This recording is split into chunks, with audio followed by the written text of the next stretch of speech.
Hello friends, welcome back to my channel. ক্লাসটা শুরু করার প্রথমেই বলে রাখি যে এই বইটার পিডিএফ যার কাছে আছে আমার হোয়াটসঅ্যাপ নাম্বারে তোমরা একবার সেন্ড করবে।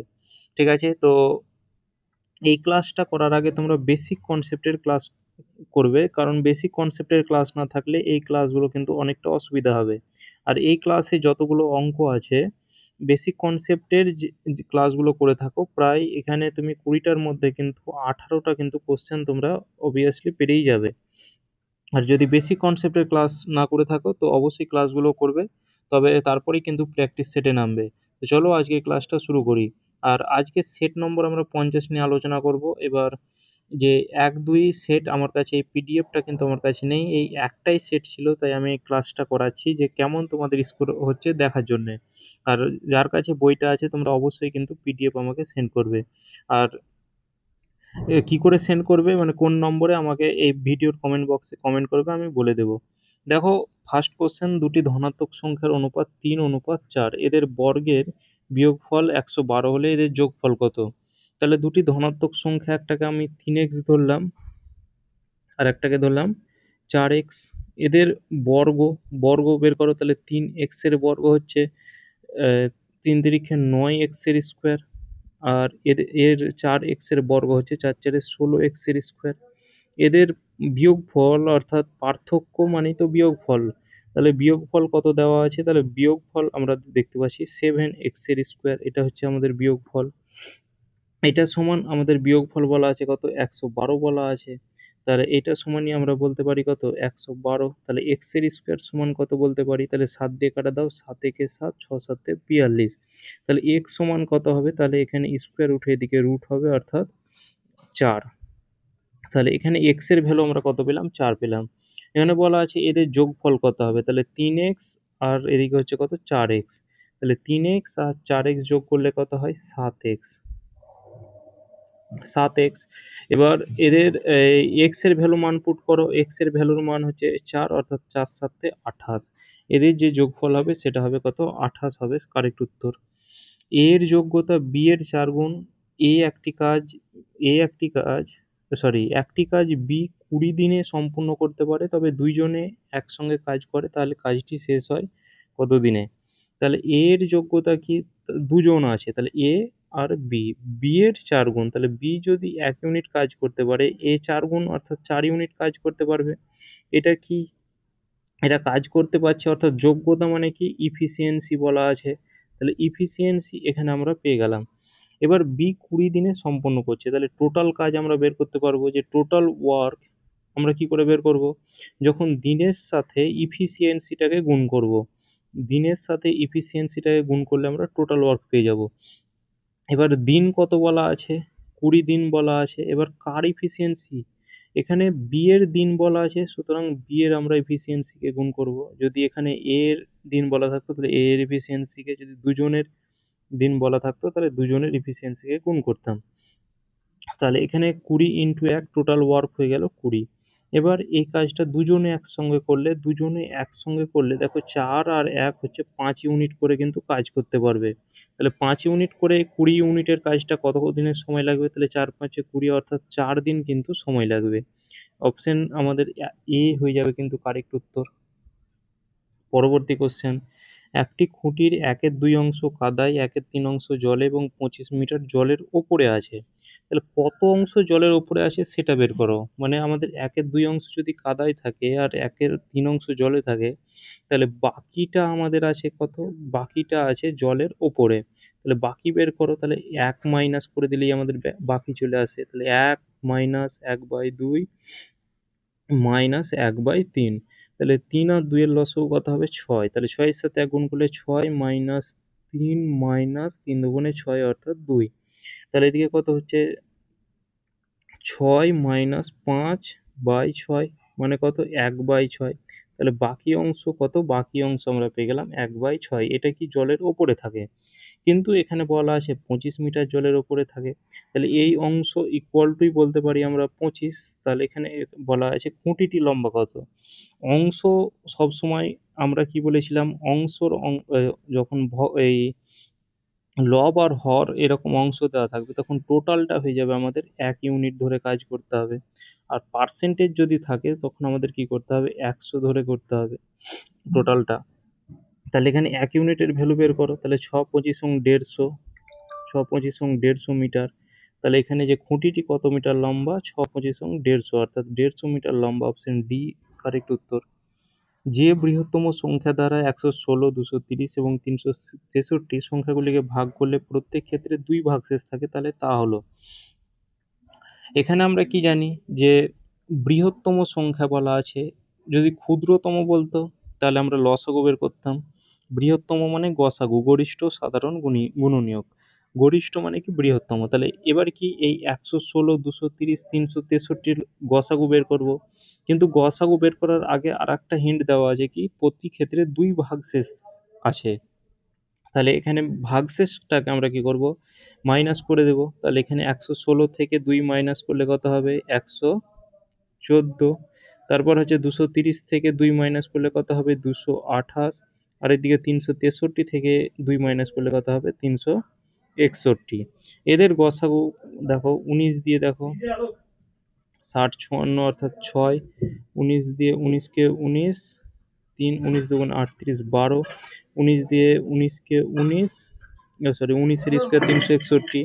তাহলে এখানে আমাদের গসাগু কত পেলাম, 19। তাহলে এখানে যে আমরা সংখ্যাটা পেয়ে গেলাম কত, 19। অপশন সি হয়ে যাবে কারেক্ট উত্তর। একটি মিশ্রণে স্পিরিট ও জলের পরিমাণের অনুপাত 7:2। এখানে স্পিরিটের পরিমাণ জলের চেয়ে 10 লিটার বেশি, তাহলে মিশ্রণের মোট পরিমাণ কত। তাহলে স্পিরিট আর জলের রেশিও কত বলা আছে, 7:2 বলা আছে। 7:2। স্পিরিটের পরিমাণ জলের চেয়ে 10 বেশি, তাহলে স্পিরিটের পরিমাণ এখানে আমরা দেখছি জলের থেকে কত পরিমাণ বেশি, 5 বেশি, কিন্তু ওখানে বলা আছে কত, 10, আর আমরা এখানে পেলাম 5 ইউনিট বেশি। তাহলে এখানে 5 ইউনিটের ভ্যালু কত, আমরা বলতে পারি 10। তাহলে 1 ইউনিটের ভ্যালু কত, 1 ইউনিটের ভ্যালু 5 দুগুণে 10, 1 ইউনিটের ভ্যালু 2। মিশ্রণের মোট পরিমাণ কত, তাহলে 7 আর 2 হচ্ছে টোটাল পরিমাণ হচ্ছে 9। তাহলে 9 ইউনিটের ভ্যালু কত হবে, তাহলে 9 দুগুণে 18। তাহলে মিশ্রণের যে মোট পরিমাণ সেটা হচ্ছে 18 লিটার। অপশন সি হয়ে যাবে কারেক্ট উত্তর।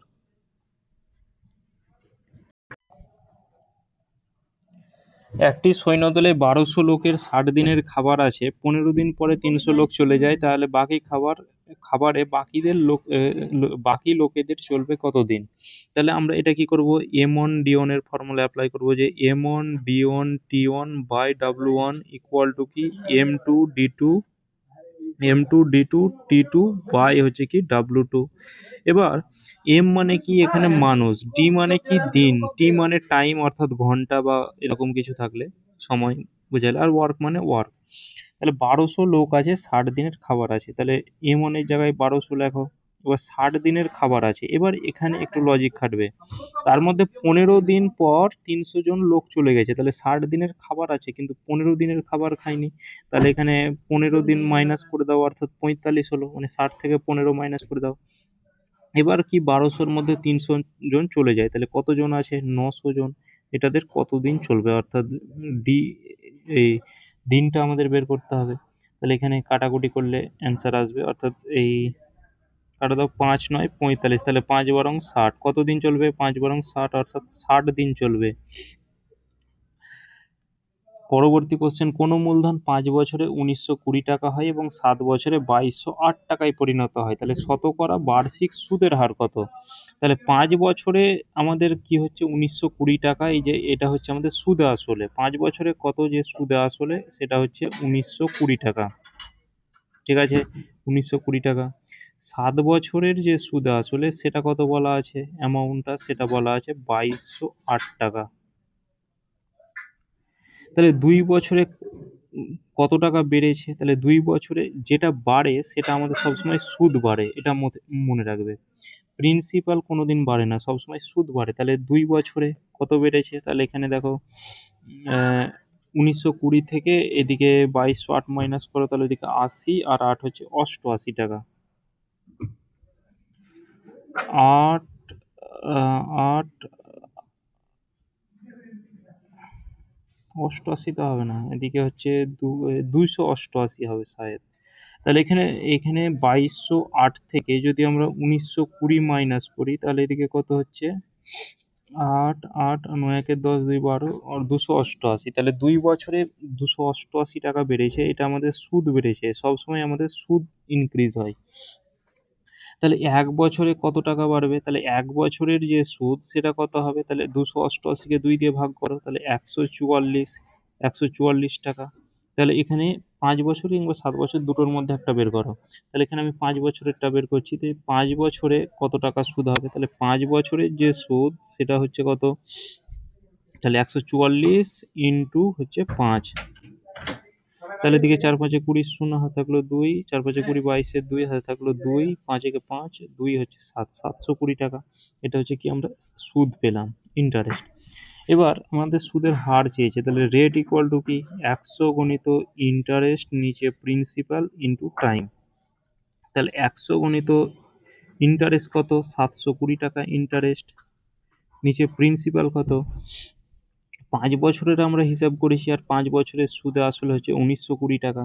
তাহলে সুদ আসল থেকে আমরা যদি সুদ মাইনাস করি তবে আসল পড়ে থাকবে।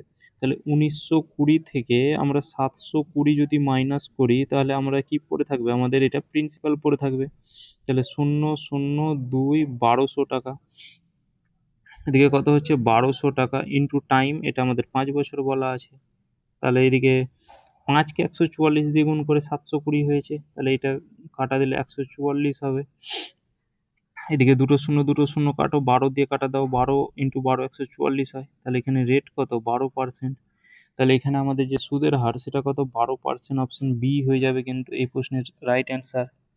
১৫টি বল ৫৪০ টাকায় বিক্রি করায় তিনটি বলের ক্রয় মূল্যের সমান ক্ষতি হয়। একটি বলের ক্রয় মূল্য কত টাকা? তাহলে এখানে এই আমরা বলতে পারি একটি বলের ক্রয় মূল্য ধরলাম এক্স টাকা। একটি বলের যে ক্রয় মূল্য ধরলাম কত? এক্স টাকা। তাহলে ১৫টি বলের ক্রয় মূল্য কত হবে? ১৫টি বলের যে ক্রয় মূল্য সেটা কত হবে? তাহলে একটা বলের ক্রয় মূল্য যদি এক্স টাকা হয় তাহলে ১৫টি বলের ক্রয় মূল্য ১৫ এক্স টাকা হবে। আর ক্ষতি কত টাকা হয়েছে? লস হয়েছে তিনটি বলের ক্রয় মূল্যের সমান। তাহলে একটা বলের ক্রয় মূল্য এক্স টাকা, তাহলে তিনটি বলের ক্রয় মূল্য ৩ এক্স টাকা, এটাই তার লস হয়েছে। আমরা কি জানি যে লস ইকুয়াল টু কি? লস হতে গেলে ক্রয় মূল্যটাকে বড় হতে হবে আর বিক্রয় মূল্যটাকে ছোট হতে হবে। আর যদি লাভ বলতো তাহলে কি? যে বিক্রয় মূল্য মাইনাস ক্রয় মূল্য। সবসময় লাভ হতে গেলে বিক্রয় মূল্যটাকে বড় হতে হবে আর লস হতে গেলে ক্রয় মূল্যটাকে বড় হতে হবে। এবার এখানে আমাদের লস কত বলা আছে? ৩x টাকা। এটা সমান কত? ক্রয় মূল্য কত বলা আছে? ১৫x টাকা। তাহলে এখান থেকে আমরা কি করব? বিক্রয় মূল্যটা বের করব।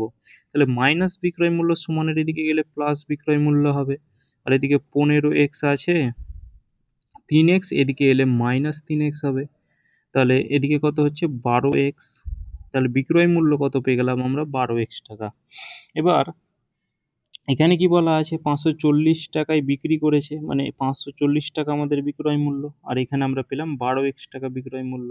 তাহলে এখানে আমরা বলতে পারি এই ১২x এটা সমানই হচ্ছে কত? ৫৪০ টাকা। তাহলে x সমান কত হবে? তাহলে এখানে ৪ বারং ৪৮ আর ৫ বারং ৬০। তাহলে এখানে যে একটি বলের ক্রয় মূল্য আমরা x ধরেছি, তাহলে x এর ভ্যালু আমরা কত পেলাম? ৪৫ টাকা। তাহলে একটি বলের যে ক্রয় মূল্য সেটা হচ্ছে ৪৫ টাকা। অপশন এ হয়ে যাবে কিন্তু কারেক্ট উত্তর। দুটি সংখ্যার লসাগু গসাগু একই। একটি সংখ্যা ৩৫ হলে অপরটি কত? আমরা কি জানি যে লসাগু ইন্টু গসাগু সমান হচ্ছে কি? প্রথম সংখ্যা ইন্টু দ্বিতীয় সংখ্যা, এটা আমরা জানি। তাহলে লসাগু ইন্টু গসাগু আর প্রথম ইন্টু দ্বিতীয় সংখ্যা আমাদের সমান হবে। তাহলে লসাগু গসাগু একই বলা আছে। তাহলে একটা সংখ্যা ৩৫ বলা আছে, তাহলে অপর সংখ্যাটাও নিশ্চয়ই ৩৫ হবে, কারণ লসাগু আর গসাগু একই বলা আছে। তাহলে এটাও আমাদের ৩৫ ইন্টু ৩৫ই হবে। তাহলে এখানে অপর একটি সংখ্যা হবে কত? ৩৫।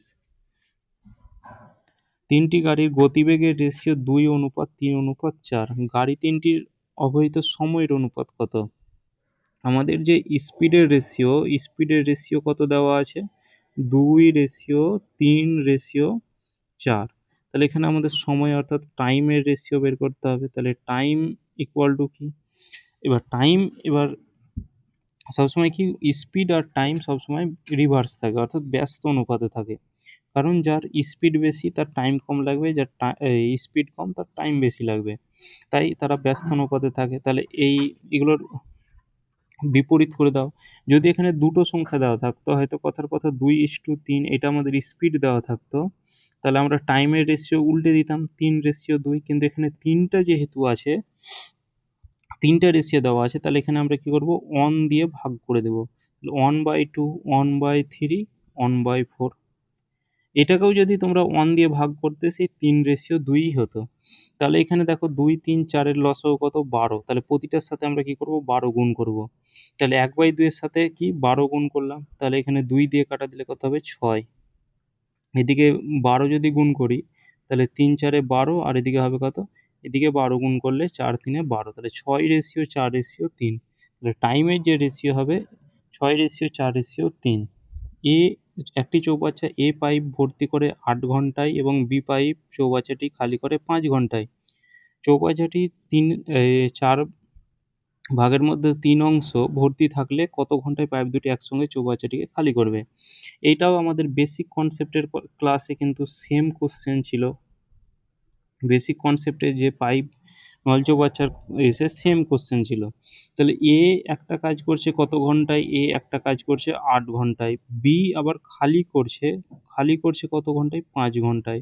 টোটাল ট্যাঙ্কের এফিসিয়েন্সি কত, 40 ইউনিট। তাহলে এ 5 ইউনিট করে ভর্তি করে আর এ 8 ইউনিট করে খালি করে।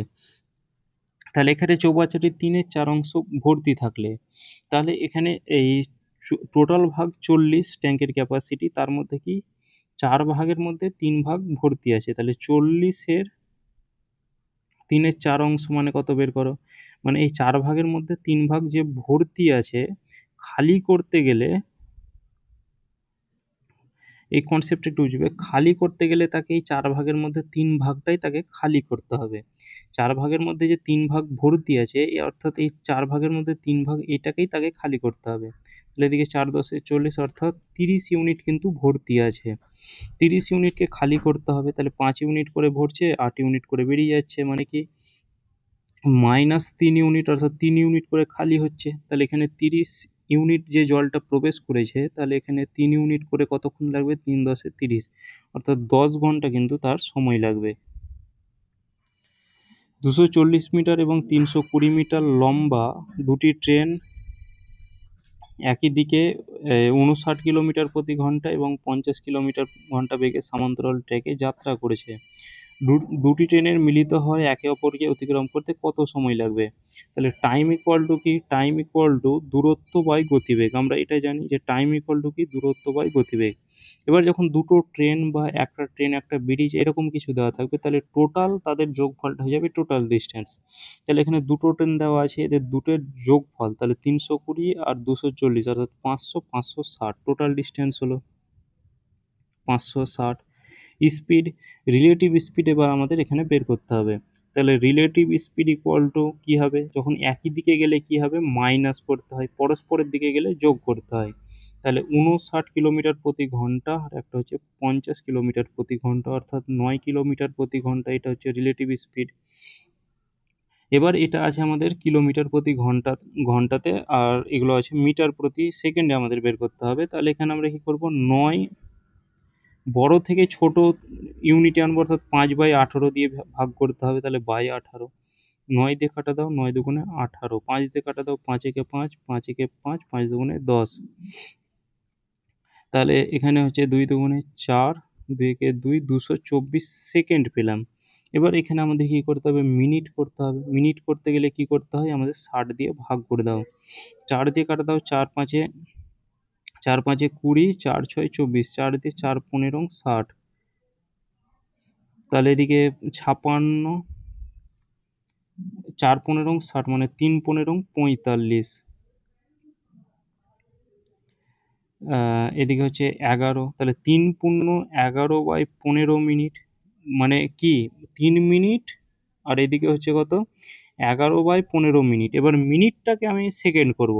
তাহলে 11/15 মিনিট, এটাকে আমি যদি সেকেন্ড করি, যখন আমি সেকেন্ডকে আমি মিনিটে করলাম তখন 60 দিয়ে ভাগ করলাম। এবার মিনিটকে আমি সেকেন্ড করব, অর্থাৎ 60 দিয়ে গুণ করব। 4×15=60, 4×11=44, তাহলে 3 মিনিট 44 সেকেন্ড। তাহলে এখানে যে অ্যান্সারটা হবে কত, 3 মিনিট 44 সেকেন্ড, অপশন সি।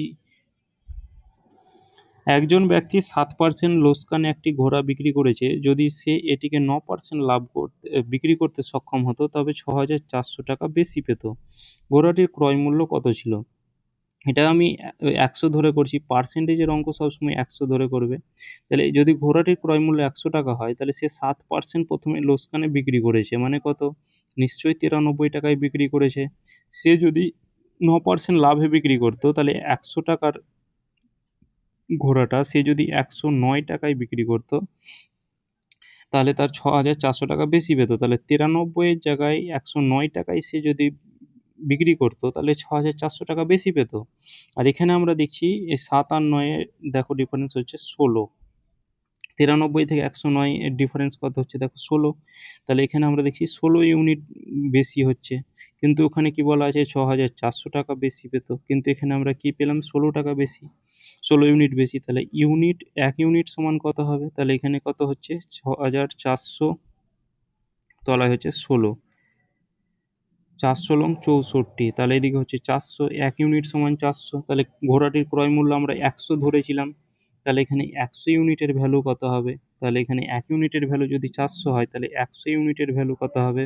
তাহলে এদিকে হচ্ছে 400 গণিত 100, অর্থাৎ 40,000 টাকা। একটি পাইপ অন্য একটি পাইপের তুলনায় 3 গুণ দ্রুত গতিতে ট্যাঙ্কটিকে ভর্তি করতে পারে। তাহলে দুটো পাইপ আছে, একটা পাইপ 1 আর একটা হচ্ছে পাইপ 2। একটা পাইপ অন্য একটি পাইপের তুলনায় 3 গুণ, তাহলে এটা 1:3 করলাম। উভয় পাইপ একসঙ্গে খোলা থাকলে 36 মিনিটে ট্যাঙ্কটি পূর্ণ করবে। তাহলে এখানে টোটাল ট্যাঙ্কটা আমরা বের করতে পারবো। টোটাল ট্যাঙ্কের যে ক্যাপাসিটি, সেটা আমরা বের করতে পারবো কি করে? যখন ইফিসিয়েন্সির সাথে যখন টাইমকে গুণ করা হয়, তখন আমরা টোটাল ক্যাপাসিটি পেয়ে যাব।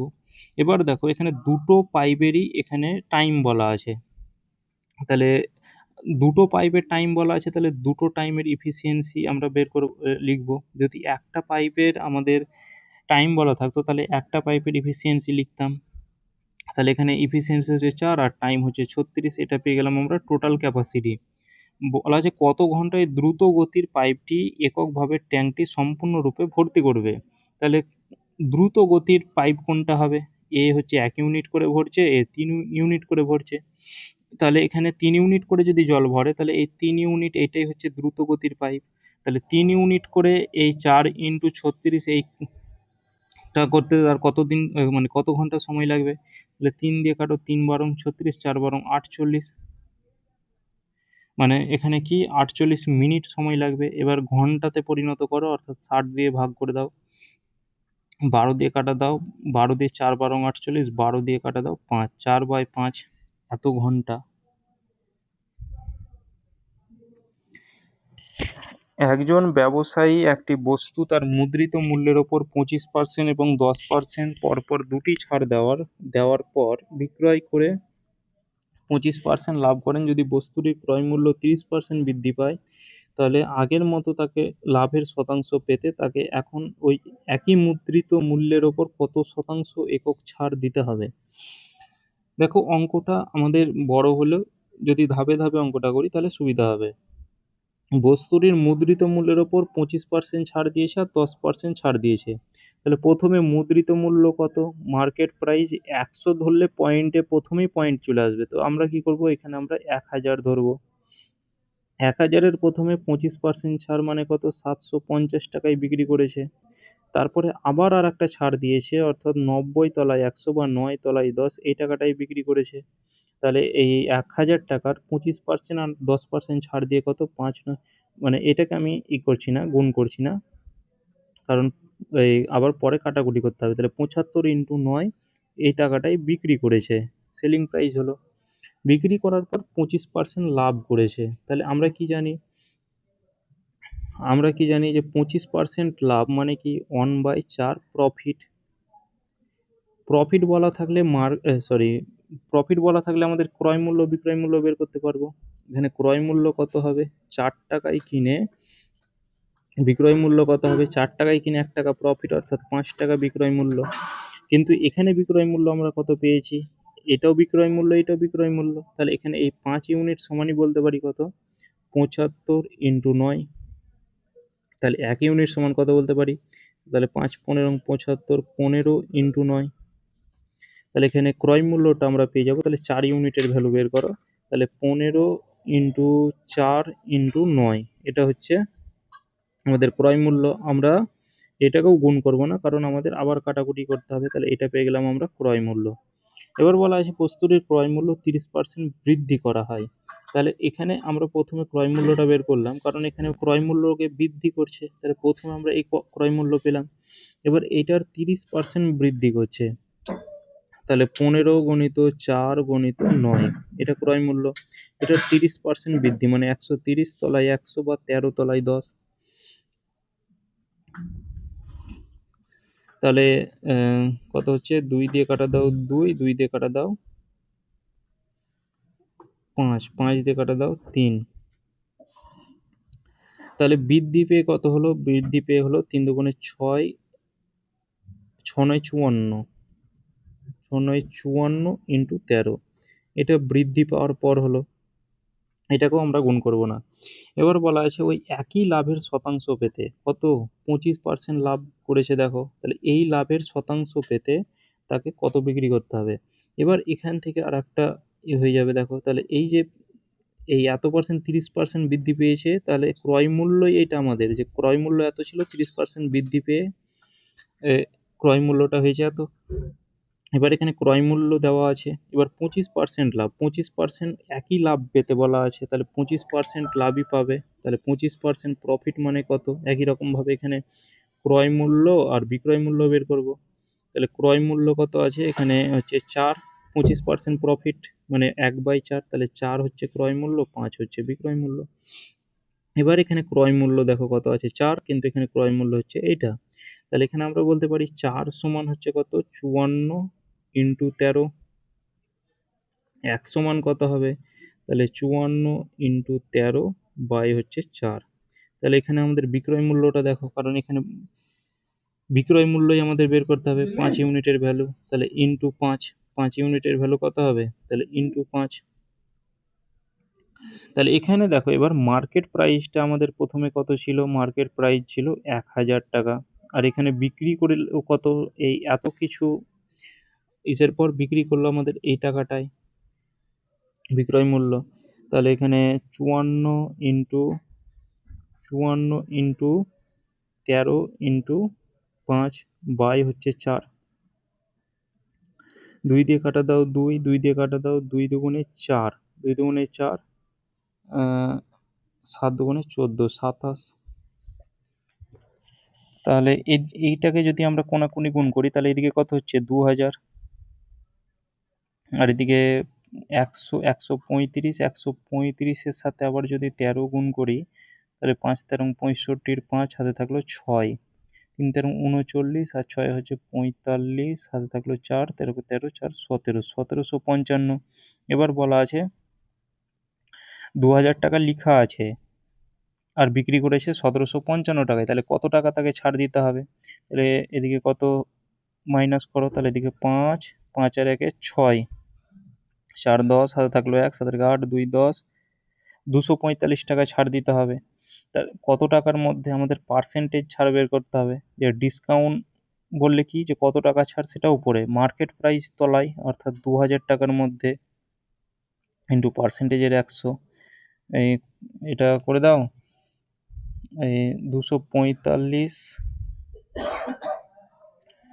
কে 20 দিয়ে যদি ভাগ করি, তাহলে কত হবে? 1 দিয়ে হচ্ছে 20 কে 20, এদিকে 4 5, 20 দুগুণে 40, এদিকে 5 শূন্য মানে 5 শূন্য, আবার 20 দুগুণে 40, অর্থাৎ 12.25% হয়ে যাবে কারেক্ট উত্তর, যে এত পার্সেন্ট তাকে ছাড় দিতে হবে। Option B.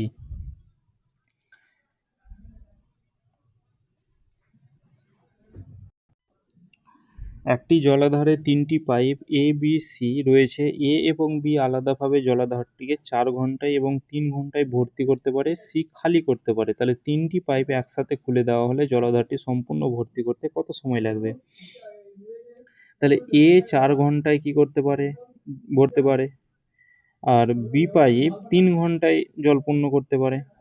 আর সি পাইপ খালি করতে পারে কত ঘন্টায়? ২ ঘন্টায়। তাহলে ৪, ৩, ২ এর যে লসাগু সেটা হবে কত? ১২।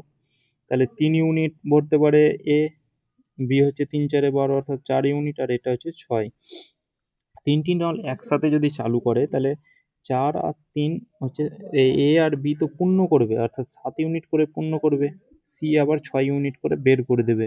তাহলে ৭ ইউনিট করে পূর্ণ করবে, আবার ৬ ইউনিট করে বের করে দেবে, মানে কি ১ ইউনিট করে তার পূর্ণ হচ্ছে। তাহলে ১ ইউনিট করে ১২ ইউনিটের ট্যাঙ্কটা কতক্ষণ সময় লাগবে? ১২ ঘন্টা সময় লাগবে।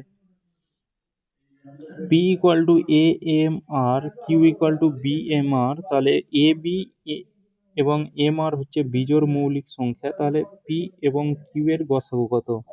তাহলে P সমান কত বলা আছে? P সমান বলা আছে A গণিত M গণিত R। Q সমান কি বলা আছে? B গণিত M গণিত R। AB, এগুলো কি বলা আছে? বিজোড় মৌলিক সংখ্যা।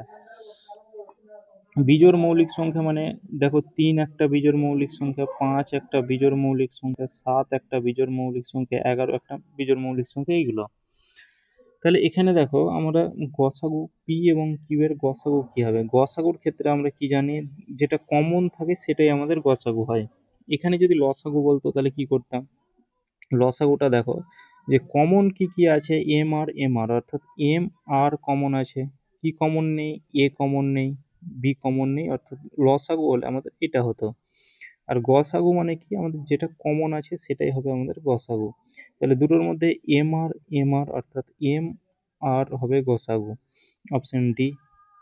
এটাকেই যদি আমরা একটু বেসিক কনসেপ্টে বুঝি, যেমন পি কিউ যদি বলতো ধরো এই ৩ গণিত ৫ গণিত ৭ এটা বললো। কিউ সমান যদি বলতো, এটা পি সমান, কিউ সমান যদি বলতো ৩ গণিত ১১ গণিত ৩ গণিত ৫ এটা যদি বলতো, তাহলে আমরা কি করতাম? গসাগু মানে কি? যেটা কমন থাকবে, কি ৩ আর ৫, ৩ আর ৫ কমন, তাহলে এখানে গসাগু হয়ে যেত কত? ৩ আর ৫ অর্থাৎ ৩ ৫ ১৫। লসাগু যদি বলতো তাহলে কি করতাম? তাহলে ৩ আর ৫ এর মধ্যে ৩ গণিত ৫ এটা তো কমন আছে, কি কমন নেই? ৭ কমন নেই, আর এদিকে ১১ কমন নেই, এটা হয়ে যেত আমাদের লসাগু। তাহলে এই কনসেপ্টটাই আমরা এখানে ইউজ করলাম, যে এম গণিত আর অর্থাৎ এম আর, যে পি কিউ এর যে গসাগু সেটা হচ্ছে এম আর। একটি বালক বালিকাদের সংখ্যার অনুপাত ৩:২। ২০% বালক ২৫% বালক বৃত্তি পায়, তাহলে বৃত্তি পায় না এমন পড়ুয়াদের সংখ্যা কত? তাহলে এখানে বয় আর গার্লসের যে রেশিও সেটা কত বলা আছে? ৩:২। এটাকে এক কাজ করি, আমি ৩০:২০ ধরে নিলাম, সেটা আমাদের অনুপাতের ক্ষেত্রে ৩:২ হয়। এখানে ৩০ আর ২০ ধরলাম কারণ এখানে আমাদের কাটাকুটিতে সুবিধা হবে। বালক ২০% বৃত্তি পায়, তাহলে ৩০ জনের মধ্যে ২০% বৃত্তি পায়, তাহলে কত পার্সেন্ট বৃত্তি পায় না? ৮০%, অর্থাৎ ২৪ জন এটা কি বৃত্তি পায় না। ২০ জন গালের মধ্যে অর্থাৎ মেয়েদের মধ্যে ২৫% বৃত্তি পায়, কত পার্সেন্ট পায় না? অর্থাৎ ৭৫% পায় না, অর্থাৎ ৭৫ তলায় ১০০, ২৫ দিয়ে কাটা দাও ৩, ২৫ দিয়ে কাটা দাও ৪, ৪ দিয়ে কাটা দাও ৫, ৩ ৫-এ ১৫ জন পায় না। এবার বলেছে কত শতাংশ পায় না? পায় না দেখো, তাহলে এদিকে হচ্ছে ৩০, ৩৯ জন পায় না। কত জনের মধ্যে? ৩০ আর ২০, ৫০ জনের মধ্যে। ৫০ জনের মধ্যে ৩৯ জন পায় না, ইন্টু কি পার্সেন্টেজের ১০০ করে দাও, তাহলে ২ ৬০ ১৮ অর্থাৎ ৭৮% কিন্তু বৃত্তি পায় না। মান নির্ণয় করো, রুটের মধ্যে এটা আছে, তাহলে ৫ ৩ ৫ ৩ ৮ আর ১ হচ্ছে কত? ৯।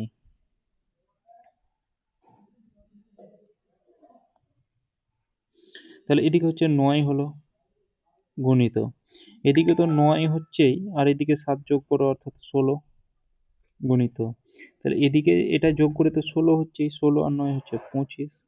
এবার 3 9 বাইরে বেরিয়ে এসে 3 হবে, 3 তিরিক্ষে 9, 4 চারে 16, 5 পাঁচে 25, 4 পাঁচে 20, 3 20 60।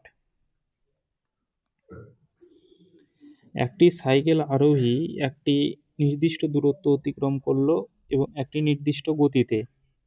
একজন দৌড়ে সেই দূরত্বের অর্ধেক অতিক্রম করলো দ্বিগুণ সময়ে। সাইকেল এবং লোকটির গতিবেগের অনুপাত। সাইকেল আর লোকটির অর্থাৎ ম্যানের গতিবেগের আমাদের রেশিও বের করতে হবে। লোকটা কি বলছে যে দৌড়ে সেই দূরত্বের অর্ধেক, তাহলে ই যদি ডি দূরত্ব যায় তাহলে এই কতটা যাবে, ম্যানটা যাবে এর অর্ধেক দ্বিগুণ সময়ে। যদি 1 ইউনিট সময়ে যায় তাহলে ই যাবে 2 ইউনিট সময়ে। তাহলে গতিবেগের রেশিও বের করো। তাহলে স্পিড ইকুয়াল টু কি জানি, ডিস্টেন্স বাই টাইম।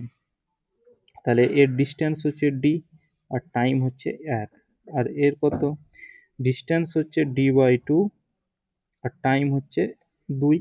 তাহলে এখানে 2 এর তলায় 1 মানে এখানে তলায় উল্টে যাবে অর্থাৎ 2, মানে এইরকম যে ডি তলায় 2 আছে বাই কত, এখানে 2 আছে কিছু নয় মানে তলায় 1 আছে, তাহলে এইটাকে আমি উল্টে লিখবো অর্থাৎ ডি বাই 2, 2 বাই 1 এটা উল্টে যাবে 1 বাই 2 হয়ে যাবে, তাহলে ডি বাই 4।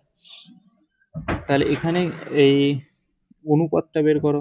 তাহলে এখানে ডি বাই 1 মানে এদিকে হচ্ছে ডি হচ্ছে আর এদিকে হচ্ছে ডি বাই 4 হচ্ছে।